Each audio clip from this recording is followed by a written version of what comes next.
What's up, everybody? It's another Wednesday edition of the NFC East Show.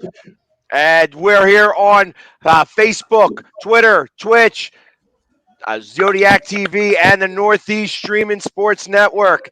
And as you see, we've got a couple of special guests here today. To our left, we've got Byron Williams, New York Giant. He started out as an Eagle, but he went to the New York Giants. And Didn't then count. two-time Super Bowl champion Jim Jeffcoat in the house today. What's up, gentlemen? How you guys doing? Doing good. How about yourself? Great. Yeah. I'm happy. I don't know if you guys noticed, but I have a clean face today. Yes. It's been over a month, it seems, since I've been on this show without face paint. Because I did a 22-day face paint, days of face paint for charity, and I got to raise like $8,600, but now I'm clean face. So I don't even recognize you. I honestly don't even recognize you. That's the way it works sometimes. But so I'm very happy to be here without any makeup on my face or what have you. So, but anyways, I know that these guys have tons of questions. Obviously, I got the Cowboy on the one side of me, the Giants, clowns to the left of me, Jokers to the right. Here I am stuck in the middle. So, but I know that these guys have tons of questions. I want to go ahead and let them go ahead and start. Well, go ahead, Sneaky. Yeah, I got to jump right in. Byron, it's a pleasure to speak with you. Obviously, I represent the football team. Right. As you can tell behind me, no. I'm a big Giants fan. Now I noticed you were, and please forgive me by saying this, in the early '80s to '85, and you actually saw the progression. Right. You weren't on the '86 team. Is that correct? Yeah, I was up in August of '86. Yeah. But you saw the growth, and did you knew that the team was about to do something special in the time that you were there? I did because mainly Bill Parcells. He every year we were making so much progress, and then when we went and played Chicago the year before that, Super Bowl, he won the Super Bowl. We was a couple plays away, and so I knew that we had great potential, and they started playing good football at the end of '86 season, and so it just carried over, and so they had a good game plan, and they had to run, they had good balance, and the defense really won a lot of games. So yeah, absolutely. Yeah, and actually, maybe the phantom punt. I think that was a big play in that game. So with your experience, playing with Phil Simms, that's my guy. That's my guy right there. What qualities did you enjoy about him being your leader, your quarterback on the team for the time, obviously, that you were there? Well, Phil was a leader on and off the football field, and he was very detailed about discipline and route running and things like that. We didn't have too many receivers making mistakes on the football field, so that was really good. Our game plan was great, but Phil, he took charge. We didn't get a lot of people talking in the huddle. He was always precise on everything he did.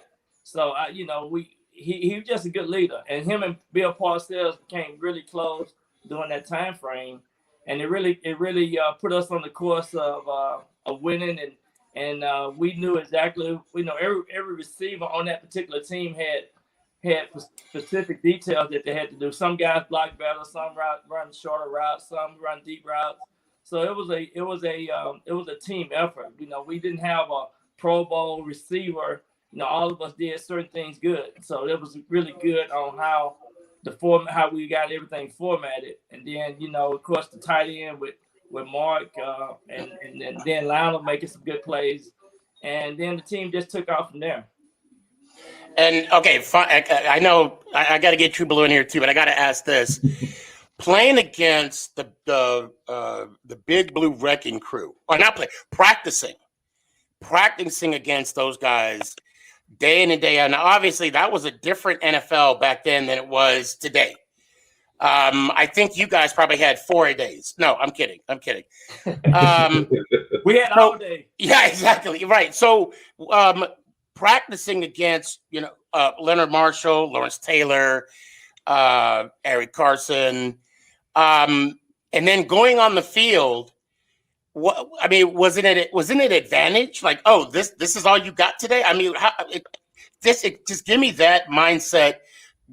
Going into Sundays, Mondays, and knowing that you're playing against a team other than the '85 Bears that had a defense where you felt as though it wasn't as intimidating because you were already going against the Big Blue Wrecking Crew throughout the week.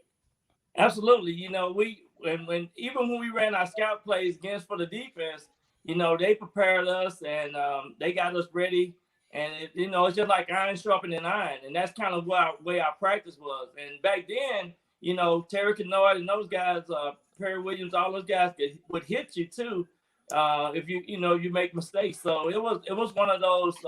They didn't let you just catch the ball. They challenged you time in and time out of practice. So that's what made us better. We had great defense in practice all week. So when we got in the game, it was like eating cake.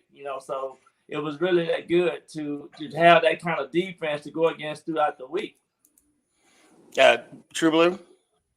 Hey, Mr. Jim Jeffcoat. Honor to meet you, sir. Great. Now we got Sneaky G over here, Phil Sims. So my first question to you, which interception was better, the 65-yard return or the 25-yard return?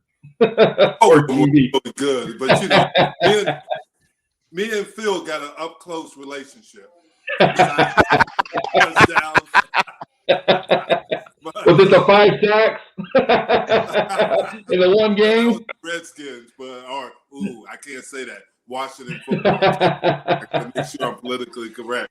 But no, the 65-yard one was because obviously that was the one where we won the NFC East during the game, and I have a 65-yard, and just like Byron said, the Giants were on their way up, and we shocked them by winning that game at Texas Stadium.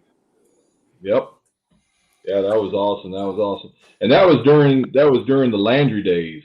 Yes, it was. Against when Coach Landry was there, and he was unbelievable. I mean, it was his defense, his offense, and he critiqued every position on him. Awesome. Yeah, that was one of my biggest questions, being a Landry fan, being a Dallas Cowboy fan lifelong. The leadership that Tom Landry showed on the field and off the field with all his players. I was just wondering how that impacted you from the time that you were drafted all the way up to your career going. Well, obviously, when you get around someone like Tom Landry, who was such a big part of the NFL and how he did it. Obviously, he wore the suits, the fedora, things of that nature, but his intelligence was incredible. He was truly a football encyclopedia, and he would walk out there on the field. And back then, they didn't have the technology they have today. He would be up on the tower, and he'd observe the whole practice from the tower.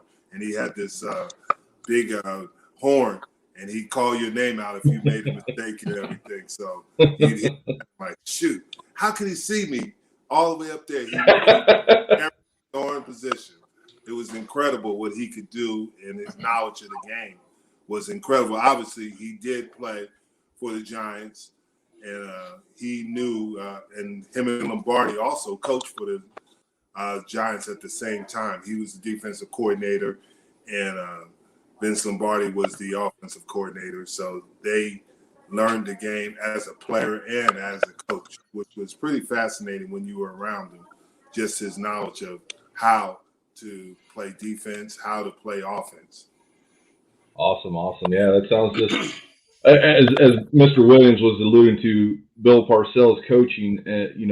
During that time in the '80s, the players, saw the coaches and they learned so much from them at that time, as you were saying, because of the technology not being there. And with the Players Association and everything going so much now, how much different do you feel the practices are now compared to back then? Well, the difference, I've coached in the obviously in the NFL and coached in college. The difference is it's a more visual game now as opposed to players sitting in a meeting. We had 5-hour meetings, and now you can't sit players more than 30 minutes and they'll get edgy. You see that they have issues sitting there, so you have to take it different. You have to give them 15 minutes, teach them some things, give them a break, and then go another 15 and do it that way. The players are different, and that's just not that they don't want to learn. They learn different, and you have to understand how they learn and what they can absorb, where we could sit there forever, because we obviously came from colleges where we had to sit in big halls. They don't do that anymore. They do it online. They don't have the things that we had. So those things, and being, like you said, the technology now is so different. We were watching 8mm films when I first came in the league. And then we obviously went to the cassettes and the videotapes and everything. And now everything is digital.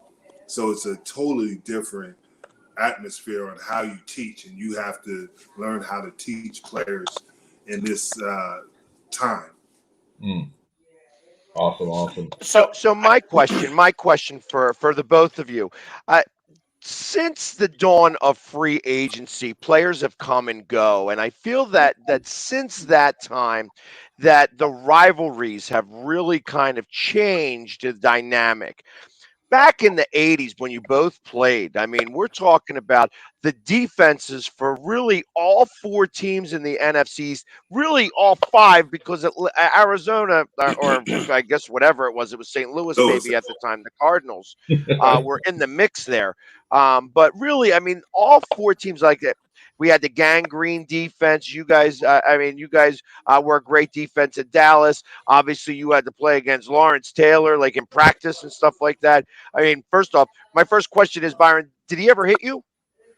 Yeah, I ran. When I first got there, I ran a reverse, and I didn't think he was gonna hit me, so he hit me.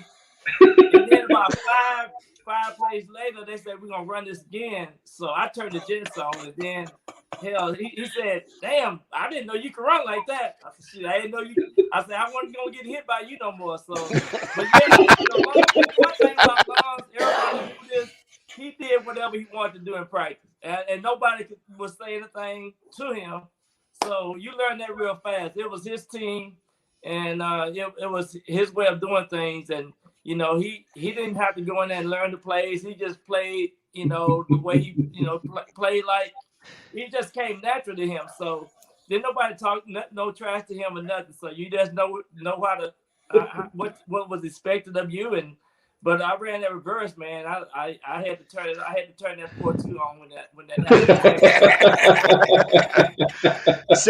happened. But my real question on this is that do you feel that the rivalry back then between the teams, like I feel like when you hear about some of the hatred that had between like Giants and Eagles that played back in those days, and the Cowboys and the Eagles and the Cowboys and the Washington football team, or Redskins, they were the Redskins back then, so I'm going to call them the Redskins then. Like how would you say the difference is in comparison to the way you feel personally about the rivalries in comparison to the way that the game is played now? No doubt. I totally feel too. You didn't hardly see a Cowboy going to the Giants, and you didn't hardly see players going from the same conference, in the same division, right? So mostly when you was able to be a free agent or something, you went to a different league, different division. But everybody, they fight hard and tooth and nails when they compete in that division. It was the division. Every week, we was on highlight. We was on, we was the marquee game, televised game back in that time with Pat Summerall and John Madden. They broadcasted most of our games. And so we was always, that division and that East division was always highlighted. And so it was expected that you got to play a good error-free football, and there was going to be a fight. It's going to be a dog fight. Well, the thing you got to realize about the NFC East was how physical they were, because each team had running games, each teams had physical defenses, and at that time, other than I don't want to say anything to you because you're a Philly sports guy, most of those teams were vying to go to the Super Bowl at some point. And if you could win the East, you had an opportunity to go to the farther in the early 80s. It was the Cowboys. Mid 80s, it was the Giants. Late 80s, it was Washington. And those things, because of the talent you had in that division. And at each team, like you said, you had Gang Green, you had the G-Men, you had Doomsday Afternoon, and things like that, the Washington Over the Hill Gang. And these teams had pride. And that was a lot of it. It was your pride, because there was only one that was going to come out of there. It was like a heavyweight fight. And if you can get to that 15th round and win it, then you had an opportunity to possibly move further down the road. It's funny you say that. When I spoke with Howard Cross, great tight end, New York Football Giants, he said the same exact thing. Jim, I got a question to ask you. So you were there during the transition from Landry to Johnson, Jimmy Johnson, and then what happened to be the glory days. You won, correct me, two of the three Super Bowls in the early 90s. And, I do want to say that half of, or if not most of, Cowboy fans today haven't seen them win since, but that's either here nor there. I do want to ask you this. So what was it like going from, competing in the playoffs to not making the playoffs to being 1-15 and then playing in the Rose Bowl? What was that whole and also when the what was it, the robbery? The trade happened with Herschel. The robbery. What was your first thought? Like when you realized Herschel was gone, what immediately went through your mind? So again, transition, the robbery, and then Rose Bowl. Go ahead. First of all, the transition. Here you got a guy, Jimmy Johnson, who won championships in college, which I think is difficult. He had the U. And he had guys that, half his team, or more than half of it, probably about 65, 70% of them were big-time NFL players in a college team. These were ultra talented. So he knew how to deal with personality. And all he had to do, and I never forget what he said. He said, we will practice like champions. We will prepare like champions, because someday we will be champions. And that's how we did. He had his expectations, and he never changed them. He never changed the expectations that he wanted to succeed. He never let guys take the easy way out. We were the only ones in the NFL at that time. We'd come in on Wednesday, and it was full go. It was full pads, and we were hitting on there, which in the 1-15 year, as it progressed and as we got better, he pulled off of that. We didn't do that because we might kill each other, but those things. But what he did was he was putting that mentality in there. This is how we're going to do it. This is how we will be champions. And that's why we really did turn around fast. Obviously, the Herschel Walker trade did help when we transitioned to that, because you got draft picks. You got guys like Tony Tolbert. You got Darryl Johnston.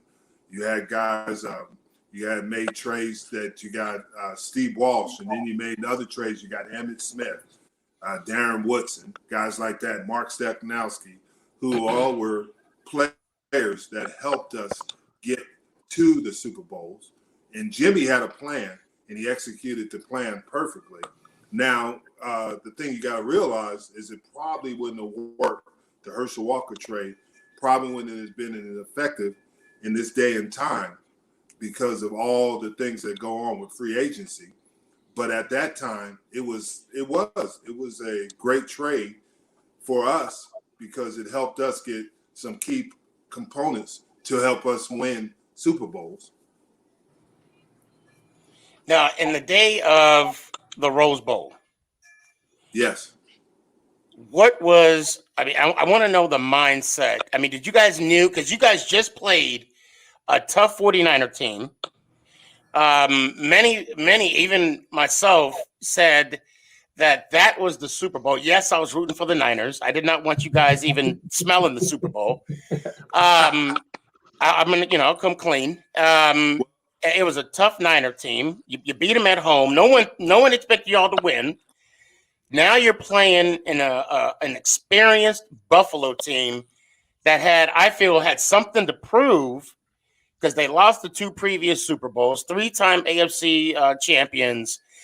Jim Kelly, Thurman Thomas, Bruce. The list, Andre Sweet. The Hall of Famers is all over that.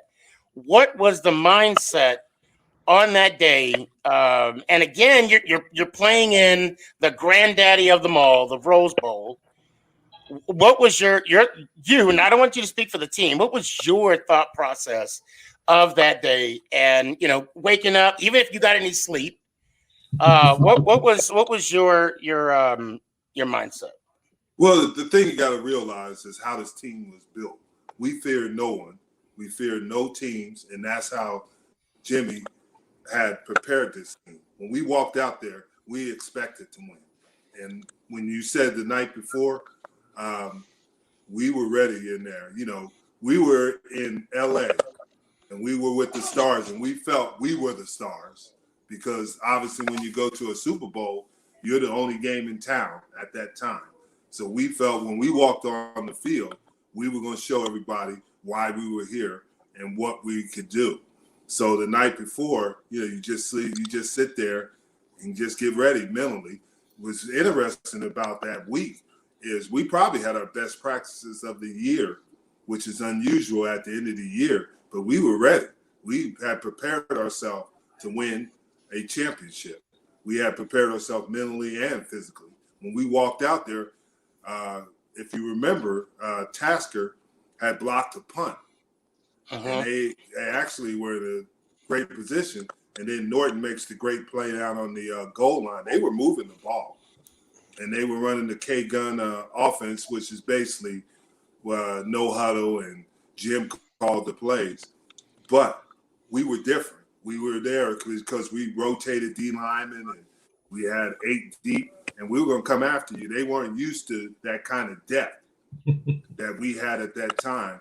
And that helped us sustain a high level of play on the front, and our DBs and D-line, our James Washington had a tremendous game, and we had some really good linebackers, and that was our mentality on offense. You're not going to hold down guys like Michael Irvin, Alvin Harper, and for a very long, Troy Aikman, those guys, and that was our mentality. It was just a matter of time before we got what we needed to get done. What happened to Kelly that game? Oh, he got hurt. He got hurt. His knee. He hurt his knee when Norton jumped over the offensive line. It hit him in the leg. Got him. Because you got a sack in that game as well, and I saw that you sacked Frank Reich. Yeah, Frank Reich. Yeah. So I was like, how did he get to Frank Reich so fast? I said, I realized Frank had a better game than Jim Kelly did, but that's because he only played for a quarter and a half. So now, Byron, yeah. I want to ask you this. You also have playoff experience as well. If you could talk about the preparation that you went through week in and week out. We talked about the NFC Championship game, and also, and this was before they even had the wild card. Right. If I'm not mistaken, there was only one wild card, pretty much in the 80s. We actually won the division that year, if I'm not mistaken. Yeah. And so you enter in the divisional playoffs against the 49ers was 84. Yeah. Who did we play at 85? Hold on. I apologize. No, it was the 49ers. It was the 49ers. Yeah, before the Bears. Yeah. So, with your playoff experience, what was your preparation like? And knowing that you're possibly playing for a Super Bowl, against the Bears the following week. Well, our playoff was really, really good because that year we did stay out in California an extra week, and Parcells was able to put us in a position, a mindset to be relaxed and to stay focused, and so we had a real good game plan, typical game plan where we ran the ball 60% of the time, right? So we was there to throw the offense off, but our mindset was mainly to play error-free football on the offensive side and dominate on defense. And then our special team was pretty good too. We had good special teams back in the day, with Sean Landau hanging those punts up. If he just messed up that 1 year when the wind blew the ball or whatever he said. But other than that, it was really good fundamental football. Another thing I like about Bill Parcells, he'll give you a day off. He tend to know the condition of the team and the mindset of the team, and to where behind the scenes he did some things that really kept us motivated and kept us focused on a task at hand.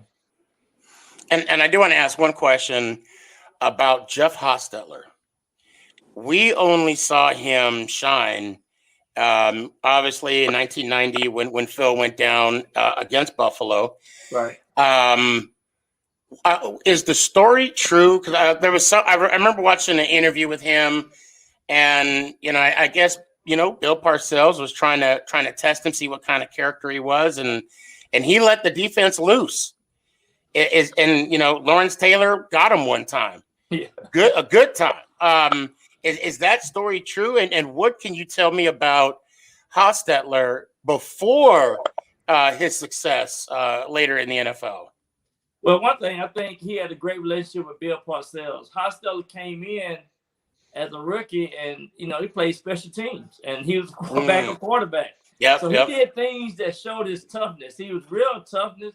I can say Mark Rebroadcast and Hostetler was two of the toughest guys that people don't realize. Everybody knew Mark was, but yes, Jeff Hostetler was too. I mean, he was a physical guy, and he was, you couldn't hurt him. He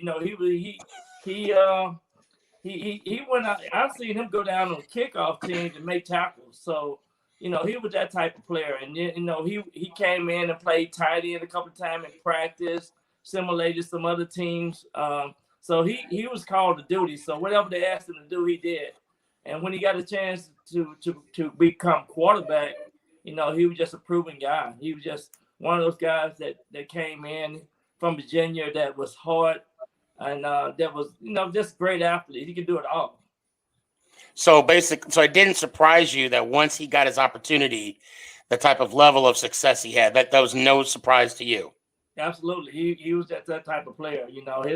His level of success and his mental toughness was great too. So, and that's what I liked about Jeff. And was a great guy, man. He grew up and over there, and I tell you, he was always one to learn, and he supported Phil Simms, and he was ready when his time came. He was good to go. Guy, I'm sorry. I'm like a kid in a candy store right now. Hold on. I got one of our loyal listeners got a question. He said, question for both Byron and Jim. The toughest place to play on the road. Where was it, and why was it the Vet? Well, I can tell you the turf on the Vet was known to hurt you, and it was like playing on concrete. So that's why didn't nobody want to play the Eagles. They had the worst field, and the majority of the players got hurt in Philly. So we know because of the turf. Know.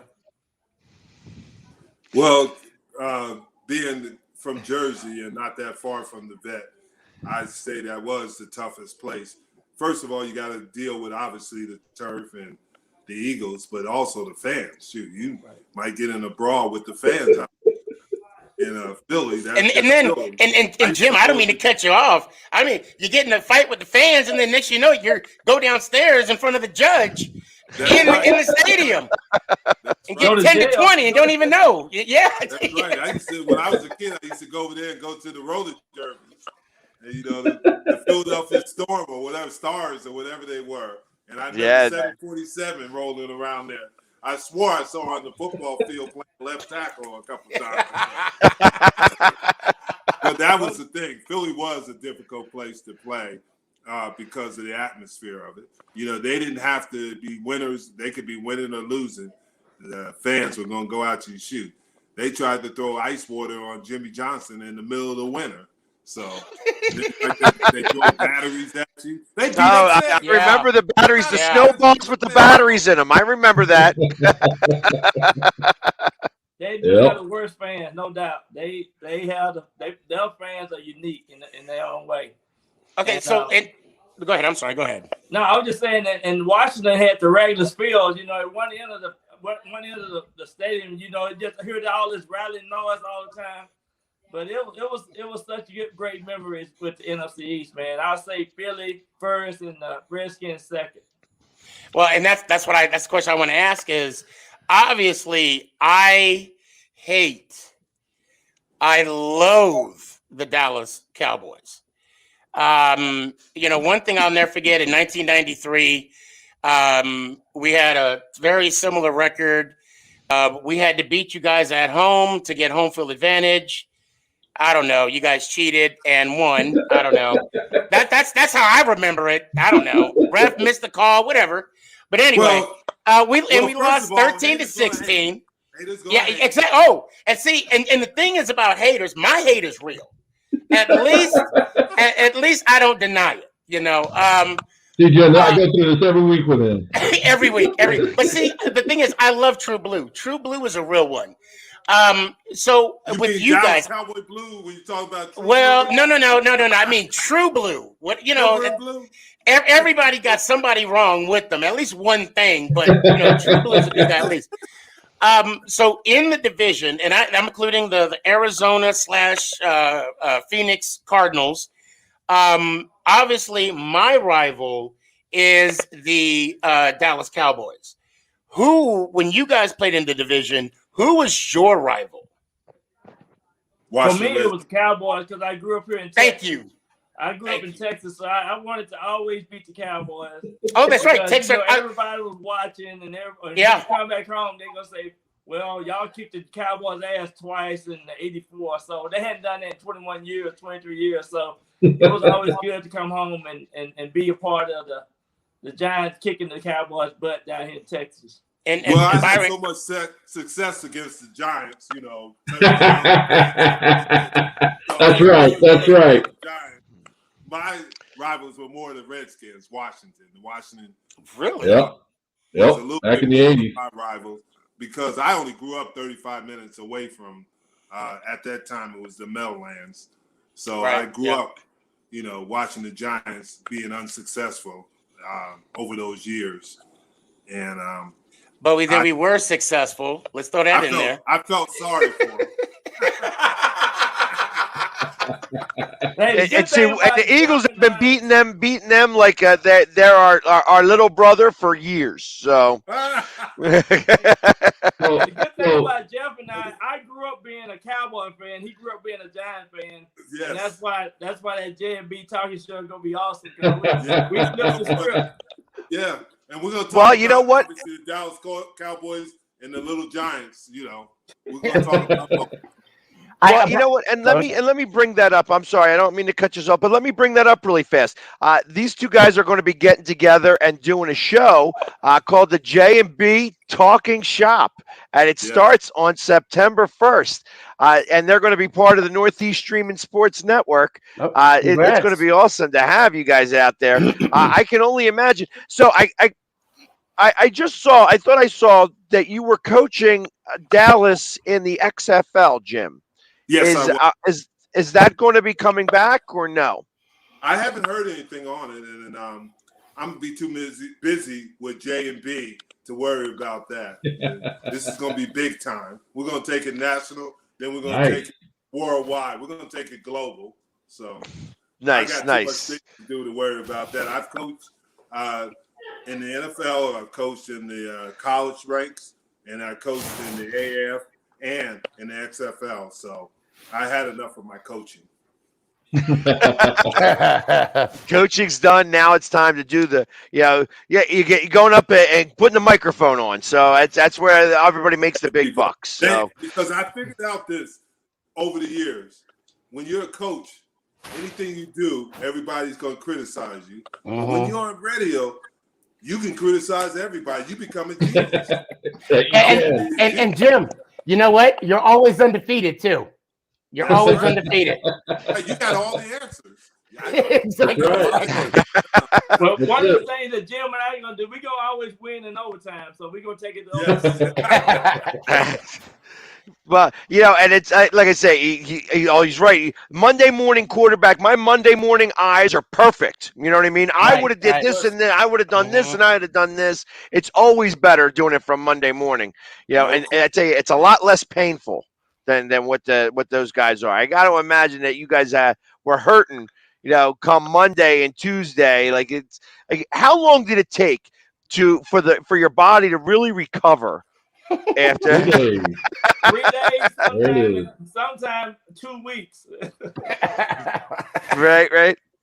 So, because I got to imagine, like it takes a toll, especially playing on the offensive defensive line. It's like I know, like I said, Byron, it's a little different because you get to go run out on routes and you got to run away from like Lawrence Taylor and things like that. But when you're like going after it, like I said, the offensive defensive line is where championships are won, and that's how I feel about it. So I've always been a big proponent of those two areas. Like that's where you win and lose football games. No question, I feel so. War daddies are. You got to have some war daddies up front on offense and defense, because if you can control the line of scrimmage, even in this day and age, you control the line of scrimmage, you got an opportunity to win a game. Perfect example is the Super Bowl last year with Tampa and Kansas City. Tampa controlled the line of scrimmage, and they won the game. Well, let's not forget that offensive line that KC had was kind of like a makeshift, and they were injured. And I'm not making excuses. My guys weren't in there. But I mean, I just want to throw that out. They had they didn't have 100%. But yeah, that also that Tampa Bay front four is just a beast. I mean, you got Sue on one side, JP, and then it was, and then here's the thing: they all had issues, and somewhere in the past they came together and played. A good friend of mine, Casey Rogers, who was with the Jets, who was the defensive coordinator, is the defensive line coach there, and he got them to play together, and he got them to play to their abilities, and that's what you have to do. And you can make any kind of, but you still had Mahomes on the other side. Yeah. Patrick Mahomes does some incredible stuff. Yep. And even at 70%, he was only really at 70%, and still was hitting guys in the helmet, and they couldn't seem to catch those balls. You know what I mean? It's like all of a sudden, all the receivers lost their hands. Yeah, because getting there and being successful in the Super Bowl is difficult. That's why I always, after being in Buffalo and seeing the talent they had, to go to the championship in the Super Bowl 4 years in a row is pretty incredible. Absolutely. Yeah. So my question is to Jim, who was that guy in the huddle that you can walk up to say, hey, we're going to do this and let's get this done? Well, early in my career, it was Randy White. Randy White was the one who come in there and he would get everybody pumped up and he'd get them motivated. He'd tell you, hey, it's just like we were playing a Monday night football game against the Saints, and it was in overtime. And he walks in the huddle and said, hey, man, I'm tired of playing here now. He said, I'm going to sack the quarterback, who was Kenny Stabler. He said, one of you guys pick up the fumble, and this game is going to be over. Sure enough, he blew through there, sacked the quarterback. Me and Ed fought for it, but I punched Ed out of the way, and I got the ball, and I recovered the fumble. And then later on, it was really in our huddle was Ken Norton Jr. He was the guy that had come in there because he came with such really that charisma and that energy. He had a lot of energy, and he played at a different speed, Kenny did. And that's what his success, and he'd have everybody else. He was the guy that would organize everything Thursday night for the defensive team to sit together and watch film on the opponent that we're going to play that following week and things like that. So it was Randy White and Ken Norton. Awesome. Now, Byron, what about you and the quarterback? Did you ever say, hey, I mean, besides being always wanting the ball, what approach did you take with the quarterback when you knew the game was on the line? Well, I always, I like to run those deep. I like to run those deep post corners. And but the one game that we went off on was Philadelphia, when I had 167 yards and Field threw his first 400-yard game. And but once you can just feel the momentum once you know that you got it going. You and the quarterback got that on the same page. And it's really good to feel that way, even if you have to go downfield and block for people like Joe Morris who run up under your butt and things like that. But it's really fun in the game. Some of the conversation that you have out there, and some of the players, and some of the things that are being said out there on the football field, which is really good and unique about it. Those are things that you can always keep in the back of your mind. Now, I was going to say that was going to be one of my questions. Who were the best trash talkers for both of you? That's I got to imagine there was a lot of that. Me, we had the best trash. I had the best trash talkers on our team, which was Harry Carson and then Lawrence Taylor. Those guys, they let you have it. What about Banks? Banks had to have said something. Banks, yeah, he did after about 2 or 3 years in the league, he started talking. But he just brought it. I mean, you're talking about full speed. Carl Banks would bring it, and he was just a great talent. And he just, there was just a good combination with that linebacker. And then, we get Gary Reason. Gary Reason lived here. Yes, Reasons. Yeah, Gary Reason lived here in Dallas too right now. McKinney, he lived up in North Dallas, but those guys just gelled together. They had that special. Wait. Are you in Dallas, Byron? Yeah, I'm in Dallas. I'm in Dallas. I am the president I'm the president of the NFLPA Dallas chapter right now with the NFLPA. Oh, hey, hey, so okay, I'm assuming you guys saw the movie Menace to Society, right? Yeah. You remember in that interview room with that detective, Byron? You messed up, right? I'm definitely going to give you my. Well, no, seriously, I was going to tell you, I'm also in Dallas as well, okay. And I'm going to tell you right now, I leave the house with this on. Okay. Before when I lived in Denver, then I came down here. Everybody was like, "Oh, you can't wear your Giants out." I said, "Child, please." Apparently, people don't know. But he put something on top of it. Oh no! And you know what? That's right, Jim. Jeff, just for you, no matter where I go, I always got it on me. I always got it on me. My Tahoe and stuff it got giant stuff all over it. So I went to UTA. I'm in Arlington, so I went to college here. So this is home for me. And, wow. So I'm right here in the Metroplex. Well, Byron, I'll tell you what. Seriously, and no, I will not bug you every 5 minutes. In theory, but seriously. I do want to live, and we'll talk on a different forum because it's going to get real interesting, conversational wise. His man crush just got a lot bigger. What just happened there? That's. They have a big, giant fan base here.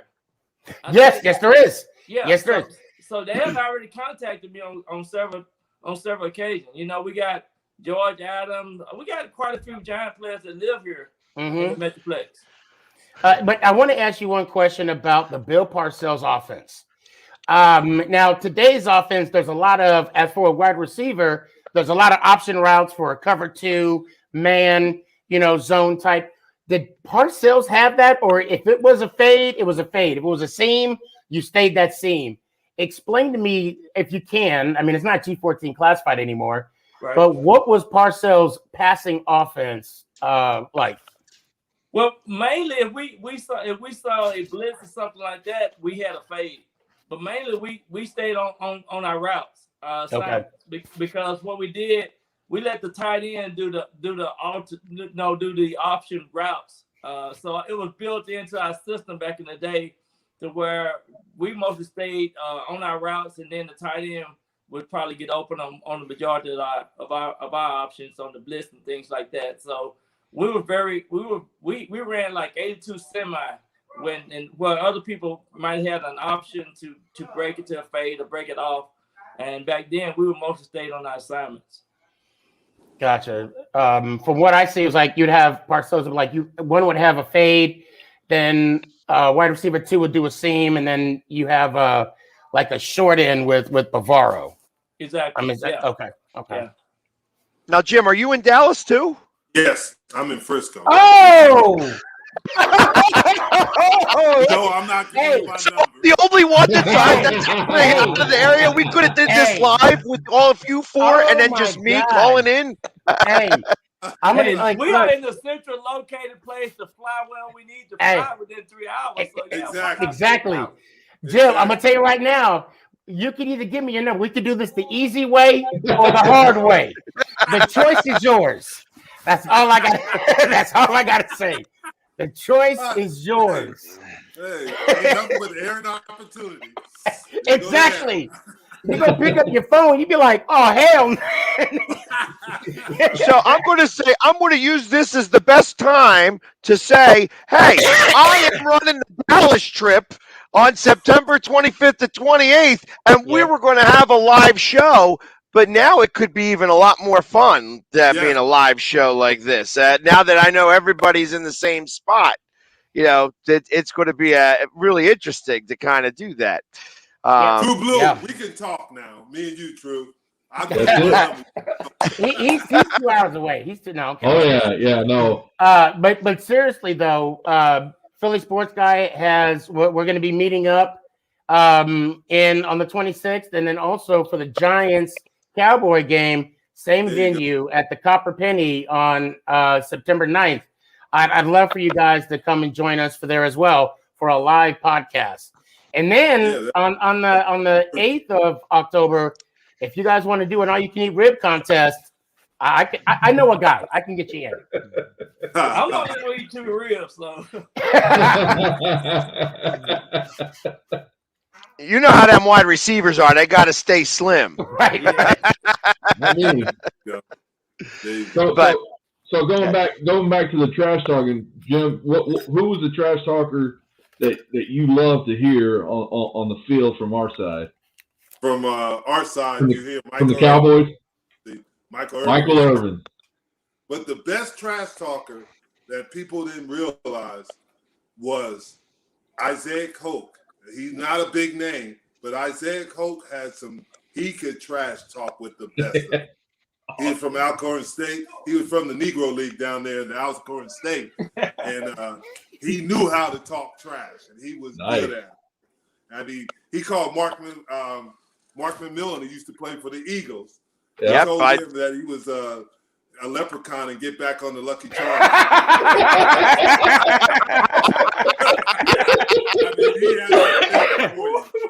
I mean, things like that he come up with, and he finds something, and he picked you a whole game like that. It didn't matter if you were in offense or defense. Yeah. Now, how about on the other side? Like from anybody that you played against?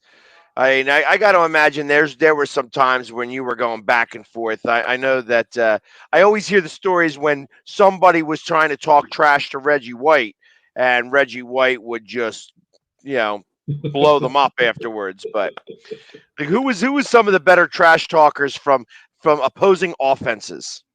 Opposing offenses, really, the only one I can remember, Ron Heller from the Eagles. He talked a lot of trash. In the East, Mark Mays. Mark Mays was starting the game. Yeah, from the Redskins. And it got so bad that Randy White told him, he said, hey, Mark, I don't even want to play you anymore. He said, let's go out the tunnel and let's fight. And he said, I promise I won't tell anybody how bad I beat you up. Mark Mays was one. Joe Theismann was another one. Joe was one of those guys that was always talking. Not a lot of guys on the Giants. They really didn't say anything. crossing we proved it on the field. That's why. I mean, Zeke Mowat, he said a little bit, but really none of the offensive linemen would really say anything. St. Louis had a couple of guys, but they weren't bad. They weren't. But the more or less, we were about playing. They had a couple of guys back in the day. Leonard Smith from St. Louis, he used to love to talk. He was from McNeese, and I played against him in college. But he would talk trash all the time. But yeah, it's guys be out there talking though. They be talking about your sister, your mom, and everybody else though. Yep. No, I gotta ask. 227 games total. What did you do, or how did you keep your body? I mean, football, it is a brutal sport. Getting hit, 3 hours once a week. That's not even including practice. I mean, that's durability. What did you do to get yourself prepared week in and week out for 227 games?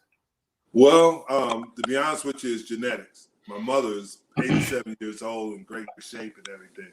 Plus, she put the fear of God in me. She said she wasn't going to have soft boys, and I couldn't I couldn't sit out on the field. I couldn't make like I was hurt because she would come and get me. So it was really, I have to give my mother credit. I was afraid of her more than any player that I played against.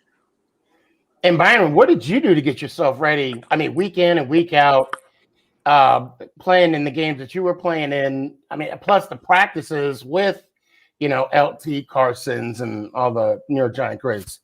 I was a real fast guy, and I could run, and that was my gift of fame right there. I could run. I could run a 6 mile, and I was always in shape. I played at 185 or 195 right now, so I just, my dad was a kind of same build type person, so it's like Jeff said, genetic was a big part for me as well. But I just believe in trying to eat right too, and but mainly, you have to stay in shape. You have to run, and it's never enough, And I love Coach Judge for this. He's running the crap out of the Giants right now, because I think in the fourth quarter that's where you win games. Being able to finish the game well.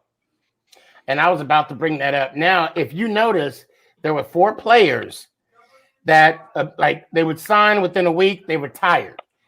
I made it and that question was asked to me. It's always, I'm all over social media. I always get that question. And I just say, Judge is weeding out the weak. Is that a fair assessment? I mean, is that something you would agree with and also say? I think so, and one thing people don't realize what Parcells did, we had to run 200 meters within 2-minute rest in between. And I had to run all of mine under 26 seconds. So Parcells required you to run, and that was a big part of the game. And I think, some people done got away from that. And we talked about the NFLPA, how they done regulated the practice and what you can do. I think that's a big thing now. I think in the long run, the second half of the season, the Giants are going to be in better shape than any team probably out there for staying healthy. See, and I just ran a 5K in under an hour.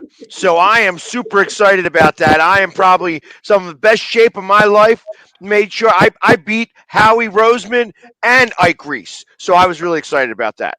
And I like that. I like the way you think, because I ran to the refrigerator. I was going to say that. I ran to the couch in under a minute. Easy. I was joking. I mean, I got a pretty good 40 time. I mean, my 40 time is 42 minutes, because you got to stop in between, get rested, and finish it. That's, and I'm proud of that time. And I was all excited because I actually wear the shoulder pads and the football gear. I was all in football gear. So trust me, I'm ready to get out there now. Hey, you know what I want to do? I want to see if we can start timing guys in their whole uniform. I think just them. Well, I mean, we all agree that the combine speed is way different than game speed. No question. I mean, that's obvious. Absolutely. Right. I absolutely agree with that as well. It's just because I tell you, some of the people that you think that rise up in the combine, and then all of a sudden when they get to the NFL, they just don't have it like that. They just Exactly. it's not the same. There's no question about that, because some guys look good in shorts, but you don't play football in shorts. No. Right. Exactly. That's exactly correct. I think the J&B show gonna probably come up with our own test combine, and we're gonna create something that's gonna be really mind blowing, because we're gonna get in the locker room. We're gonna bring it to a whole nother dimension of what players are, how we can test players, because a lot of these guys shouldn't even be on the team right now, I think.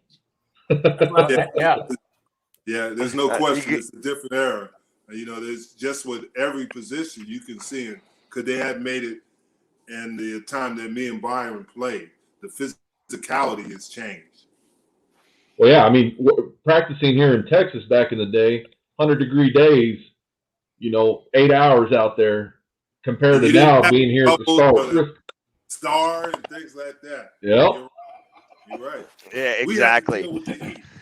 Then we had to walk 10 miles to get to locker rooms. Yep. That's in it. In Green Bay, they used to have you ride your bicycle to practice. Oh, that's right. Yep. That's good, because they wanted to make sure that you could say hello to everybody, all the owners, as you drove by. Right. So, yeah. But all right, listen, guys. Well, I really do appreciate both of you coming on the show tonight, and definitely make sure to check out September 1st. It's going to be everywhere. It's going to be coming on at it would be 8:00 Eastern time, 7:00 Central time. J&B Talking Shop. It looks like it's going to be a great show. I heard you already have some guests already lined up coming on, so I can imagine it's going to be an amazing show coming right out of the gate. So I'm looking forward to watching it. Jim got Darren Woodson, and I got Phil McConkey, so it's going to be some good stuff. Oh, okay. I'm there. Darren Woodson and Phil just started off. That's just day one. That's just day one. So, and you can definitely check them out. Northeast Streaming Sports Network is going to be where they're going to be showing. So they'll check it out on Facebook and on their YouTube channel at Northeast Streaming Sports. You'll be able to see it all right there. Gentlemen, I really do appreciate you coming on the show tonight. Thank you so much for doing so. Yeah, like I said, it's rare that we get royalty, like where we get that, two guys that have spent so much time in the NFL, NFLPA, two-time Super Bowl champion. I tell you what, real quick. Now that I got this one last question for dealing with the NFLPA, are these guys really like whiners now? I don't think they're whiners. I just think they're in a position to where they can protect themselves and on and off the football field. And I think it's very important for players to understand that, you're one play away from being retired. And so, the benefits and staying engaged and knowing that there are 33 chapters across the country, once you get out of being a current player to a retired side, there's more to life as well. So what we try to do is just educate them and keep them engaged and keep them a part of what the benefits are all about. Because, we are still one big team, and that's what it's all about. That I can appreciate it. Well, guys, I really do appreciate it. We're definitely going to talk for a few minutes more once we get off, so definitely just don't go running away real fast. But again, next week, we will be here on Wednesday, and we're getting closer and closer. Next week, we're going to talk about fantasy drafts, because everybody's got their fantasy drafts happening this week. So we're going to definitely talk a lot about that. But until next week, this is the NFC East show, and go Birds! Let's go Giants! Yeah.